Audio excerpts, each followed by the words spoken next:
warahmatullahi wabarakatuh. Perkenalkan, nama saya Muhammad Arsyad Lubis, NIM 17030253. Kami dari kelompok 7A akan membahas tentang potensi sumber daya perairan, studi kasus, potensi eceng gondok, Eukornia crucifes, rawa pening untuk budidaya jamur, perspektif desa ekowisata asinan.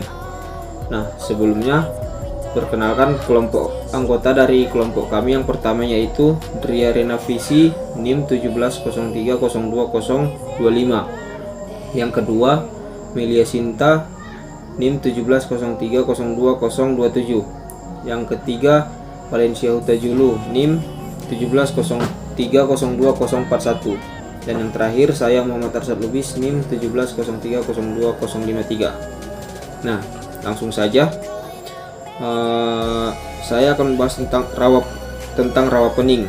Rawa pening merupakan danau alam yang terletak di Kabupaten Semarang, Provinsi Jawa Tengah, kurang lebih 40 km ke arah selatan dari kota Semarang. Nah, sebelumnya kita akan membahas tentang rawa. Lahan rawa adalah suatu bentangan tanah yang mempunyai topografi yang relatif datar atau cekung dengan kondisi drainase atau pengaliran air yang buruk dan secara alami tergenang oleh air sepanjang tahun dan selama periode tertentu yang cukup panjang atau yang biasa kita sebut musiman. Nah, penggenangan air ini dapat berasal dari hujan, luapan banjir, atau dari sungai utama, pasang naik dari air laut, atau kombinasi keduanya. Ditinjau dari segi fisik atau proses pembentukannya, lahan rawa dapat dibedakan menjadi dua jenis, yaitu rawa pasang surut atau rawa pantai dan rawa non pasang surut atau rawa pedalaman atau rawa lebak. Masih dari tangan saya, dan saya akan menjelaskan bagian subbab dari tipus kami yang berjudul perairan rawa. Lahan rawa adalah lahan yang sepanjang tahun atau dalam kurun waktu yang lama tergenang oleh air.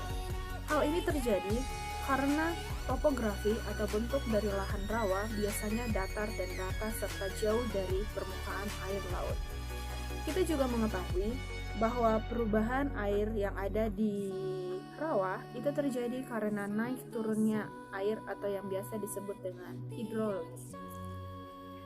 Lahan rawa sendiri biasanya dijadikan habitat oleh berbagai populasi jenis ikan dan juga ditumbuhi oleh berbagai jenis tumbuhan air seperti semak-semak maupun kayu hutan.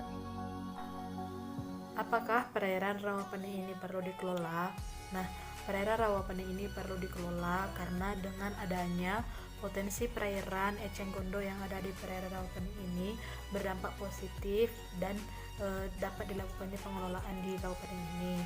Salah satu dampak positifnya yaitu eceng gondok ini dapat dijadikan sebagai salah satu bahan baku pupuk tanaman yaitu NPK. Nah, selain itu berdampak juga eceng gondok ini pada bidang ekonomi. Eceng gondok ini dapat menyerap air yang tercemar dari berbagai bahan kimia, termasuk dari bahan industri. Nah, selain itu, eceng gondok ini juga dia berperan sebagai sumber gas. Nah, dari pengelolaannya berdampak positif, pengelolaan rawa pening ini juga berdampak negatif bagi lokasinya. Salah satunya penurunan nilai estetika karena banyaknya jumlah eceng gondok yang ada di perairan rawa pening tersebut, sehingga nilai keindahan perairan rawa pening tersebut menurun. Nah, selain itu, karena banyaknya eceng gondok yang tumbuh di perairan rawa pening, sehingga kurangnya intensitas cahaya yang masuk ke perairan rawa pening tersebut. Adapun kendala pengelolaan perairan rawa pening tersebut yaitu di dalam suatu desa yang menjadi pelopor untuk memajukan desa tersebut dengan adanya potensi yang ada di desa tersebut adalah pemuda-pemudanya.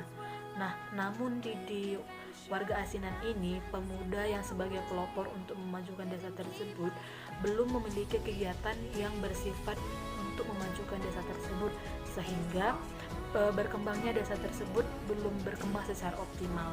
Itu yang pertama. Yang kedua, secara umum untuk pengelolaan pengembangan perairan rawa, adanya kendala utama seperti adanya genangan air atau dan kurangnya sarana infrastruktur, serta kendala yang tidak bisa kita lewatkan yaitu seperti adanya musim hujan dan musim kemarau. Nah, yang terakhir adalah pada desa tersebut sebenarnya sudah ada lembaga Pok Darwis yang sudah dibentuk sebelumnya. Nah, lembaga ini dibentuk bertujuan untuk agar adanya kesadaran setiap masyarakat dengan adanya potensi sehingga dapat mengembangkan perairan tersebut.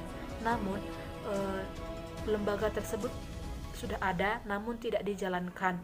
Walaupun sudah ada potensi perairan Eceng Gondok, sehingga lembaga tersebut tidak berjalan ataupun tidak berkembang walaupun dengan adanya potensi Eceng Gondok tersebut. Demikian. Daya dukung lingkungan perairan Rawapening, yaitu di mana daya dukung merupakan kemampuan suatu individu untuk menunjang kehidupan makhluk hidup lain seperti manusia dan lainnya. Nah, di Rawapening ini karena tingginya tingkat kesuburan di Rawapening sehingga perkembangan Eceng Gondok telah menutupi 70% luas perairan Rawapening. Ini adalah salah satu bentuk keseimbangan antara kehidupan Eceng Gondok dengan perairan tersebut. Namun berdampak negatif karena banyaknya populasi Eceng Gondok menyebabkan kurangnya intensitas cahaya di perairan tersebut. Nah, yang kedua yaitu untuk menunjang kehidupan manusia ataupun masyarakat yang ada di Rawapening. Masyarakat di sekitar perairan Rawapening ini mengubah mata pencahariannya. Yang dahulu nelayan, dia mengubah menjadi pengrajin.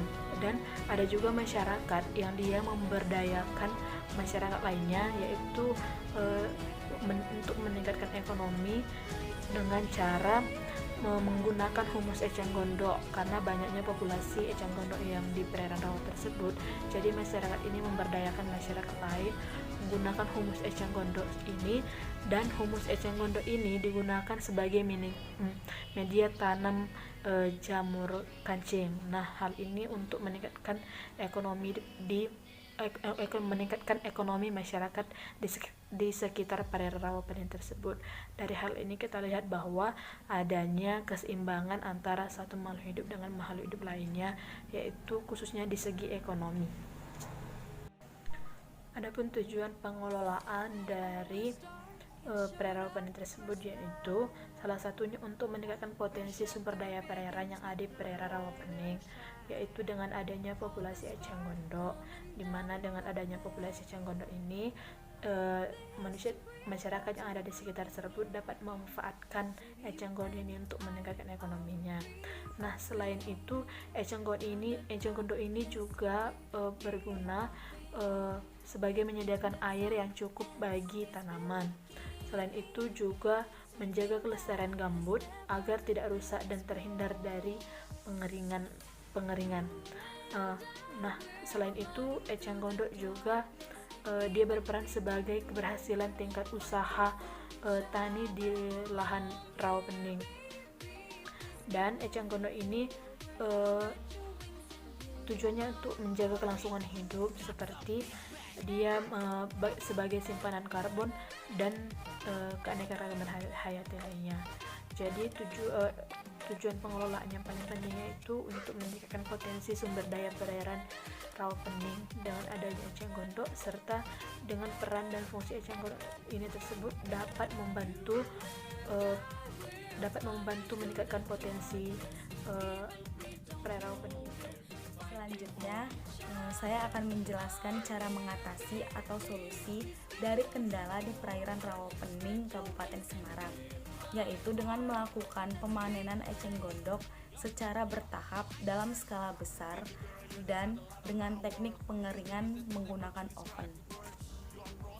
Berikutnya saya akan menjelaskan model pengelolaan di perairan Rawapening Kabupaten Semarang, yaitu dengan melibatkan kerjasama antara pihak masyarakat dan pihak pemerintah dalam pengembangan tanaman Eceng Gondok sebagai bahan kompos, media tanam jamur, dan bahan baku kerajinan. Adapun judul dari jurnal yang kami jadikan sebagai studi kasus untuk makalah kami adalah potensi eceng gondok atau Echinonia crassipes rawa pening untuk budidaya jamur campignon perspektif desa ekowisata Asinan. Jadi, Desa Asinan adalah salah satu desa yang memiliki potensi yang besar tetapi masih belum maksimal ataupun optimal dalam pengelolaannya. Desa Asinan ini sendiri terletak di Kecamatan Bawen, Kabupaten Semarang, Jawa Tengah. Potensi yang dimiliki oleh rawa pening yang terletak di Desa Asinan ini sendiri adalah berupa eceng gondok. Tanaman eceng gondok sering dianggap sebagai gulma ataupun tanaman pengganggu dalam aktivitas masyarakat sekitar, terutama dalam bidang penangkapan ikan. Namun, beberapa komunitas yang ada di Desa Asinan mulai memanfaatkan tanaman eceng gondok sebagai kompos yang dijadikan media tanam jamur campignon. Oleh sebab itu, dengan adanya kedatangan eceng gondok ini dan dengan adanya pengelolaan yang maksimal dari masyarakat sekitar dan pemerintah sekitar, maka akan menaikkan taraf hidup ataupun meningkatkan kesejahteraan sosial dari masyarakat sekitar akibat dari pemanfaatan ataupun pengolahan eceng gondok yang maksimal. Adapun untuk kesimpulan dan saran dari makalah yang kami kerjakan dan diskusikan adalah sebagai berikut. Yang pertama, karakteristik wilayah perairan rawa pening menurut letak astronomi terletak di 7 derajat 15 menit 54 detik lintang selatan sampai 7 derajat 18 menit 54 detik lintang selatan dan 110 derajat 24 menit 54 detik bujur timur sampai 110 derajat 27 menit 18 detik bujur timur. Rawa Pening merupakan danau alam yang terletak di Kabupaten Semarang, Provinsi Jawa Tengah, kurang lebih 40 km dari kota Semarang. Sedangkan yang kedua, potensi yang terdapat pada perairan Rawa Pening yang paling utama untuk ditingkatkan atau dioptimalkan pengelolaannya adalah eceng gondok. Sedangkan yang ketiga, adapun kendala yang dialami ketika melakukan pengelolaan dari tanaman eceng gondok ini sendiri adalah fluktuasi atau pertumbuhan dari tanaman eceng gondok yang sangat cepat sehingga masyarakat ataupun orang-orang yang memanfaatkannya kesulitan dalam menentukan waktu panen. Demikian yang bisa saya sampaikan. Terima kasih untuk Bu Julia selaku dosen pengampu mata kuliah Manajemen Sumber Daya Perairan. Sekian penjelasan dari kelompok kami. Jika ada kata-kata yang salah ataupun kurang tepat, kami mohon maaf. Assalamualaikum warahmatullahi wabarakatuh.